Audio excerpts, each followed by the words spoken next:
ಈ ಒಂದು ಪಂದ್ಯಕೂಟದ ವೀಕ್ಷಣೆಯಲ್ಲಿ ಹುಟ್ಟಿ 2 ಗಂಟೆಯಾದ ಮಗುವನ್ನು ತುರ್ತು ಚಿಕಿತ್ಸೆಗಾಗಿ ಬೆಂಗಳೂರಿಗೆ ಸಾಲು ಸಾಲು ಆಂಬುಲೆನ್ಸ್ ಮೂಲಕ ಮತ್ತು ಝೀರೋ ಟ್ರಾಫಿಕ್ ಮೂಲಕ ಮಣಿಪಾಲ ಕೆಎಂಸಿಯಿಂದ ಬೆಂಗಳೂರು ಜಯದೇವ್ ಹಾಸ್ಪಿಟಲ್ಗೆ 4 ಗಂಟೆ 50 ನಿಮಿಷಕ್ಕೆ ವೆಂಟಿಲೇಟರ್ ಮುಖಾಂತರ ಶಸ್ತ್ರಚಿಕಿತ್ಸೆಗೆ ಸುರಕ್ಷಿತವಾಗಿ ತಲುಪಿಸಿದ್ದಾರೆ.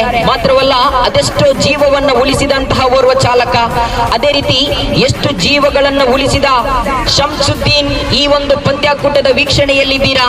ತಮ್ಮನ್ನ ಆತ್ಮೀಯವಾಗಿ ಈ ಶಂಕರ್ ನಾಗ್ ಫ್ಯಾನ್ಸ್ ಕುರ್ಲೊಟ್ಟು ಪ್ರಸ್ತುತಪಡಿಸಿದಂತಹ ಶಂಕರ್ ನಾಗ್ ಟ್ರೋಫಿ 2024ನೇ ಸಾಲಿನ ಪಂದ್ಯಕೂಟಕ್ಕೆ ತಮಗೆ ಆತ್ಮೀಯವಾಗಿ ಸ್ವಾಗತಿಸ್ತಾ ಇದ್ದೇವೆ.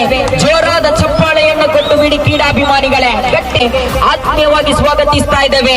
ಜೋರಾದ ಚಪ್ಪಾಳೆಯನ್ನು ಕೊಟ್ಟು ಬಿಡಿ ಕ್ರೀಡಾಭಿಮಾನಿಗಳೇ.